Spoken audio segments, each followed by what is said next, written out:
আবার পুরনো বন্দোবস্ত, পুরনো দখলদারিত্ব, পুরনো সন্ত্রাসের রাজনীতি আবার ফেরত আনবে, তাদের পরিণতিও কিন্তু স্বৈরাচার হাসিনার মতোই হবে। প্রিয় বন্ধুগণ, আমরা আজকে নীলফামারীতে এসেছি, আমরা শহীদ রুবেলের রক্তের শপথ নিচ্ছি। আমরা সৈয়দপুরে গিয়েছি, আমরা শহীদ সাজ্জাদের কবর জিয়ারত করেছি। এই সকল শহীদরা আমাদের অনুপ্রেরণা।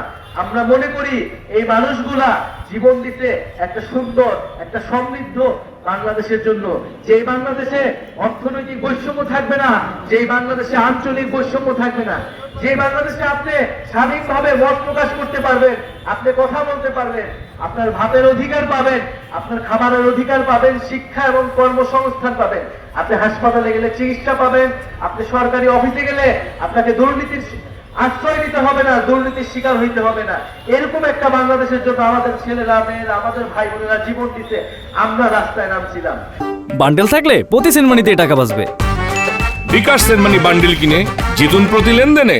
প্রিয় বন্ধুগণ, যদি গণ অভ্যুত্থানের পরে আমাদের এই সকল দাবি পূরণ হয়ে যেত, তাহলে আমাদের রাজনৈতিক দল করা লাগতো না। কিন্তু আমরা দেখছি 7 মাস, 8 মাস, আজ 1 বছর হয়েছে, কিন্তু এই সকল দাবি পূরণ করা হচ্ছে না। কেমন নির্বাচন নির্বাচন নির্বাচন বলে আমাদেরকে সামনে একটা ভুলা ঝুলানো হচ্ছে। আমরা এই ধরনের কোনো ধোঁকাবাজিতে বিশ্বাস করব না। আমরা অবশ্যই নির্বাচন চাই, আমরা নির্বাচিত সরকার চাই, কিন্তু অবশ্যই এই গণ অভ্যুত্থানে যারা হত্যা করেছে, সেই শেখ হাসিনা এবং তাদের দোসর যারা বাংলাদেশের প্রতিটি এলাকা এলাকায় এখনো লুকায় আছে, তাদেরকে বিচারের আওতায় অবশ্যই আনতে হবে। শেখ হাসিনাকে দেশে এনে বিচারের আওতায় আনতে হবে। এই শেখ হাসিনার বিচার না হওয়া পর্যন্ত এই শহীদ রুবেলের বাবা, আমাদের সকলের মনে যে দাউ দাউ করে আগুন জ্বলতেছে, সেই আগুন কোনোদিন নিভবে না।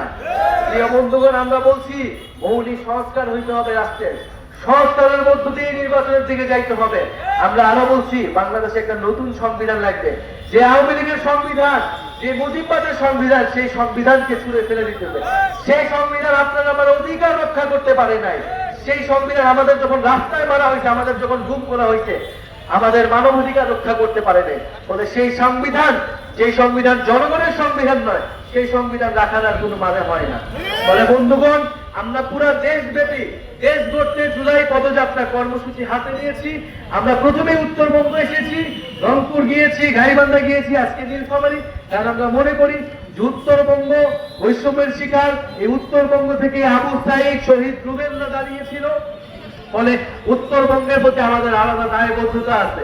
সেই দায়বদ্ধতার জায়গা থেকে আমরা নীলফামারীতে আসছি। নীলফামারীর ইতিহাস অনেক সমৃদ্ধ, নীলফামারীর ইতিহাস লড়াইয়ের ইতিহাস।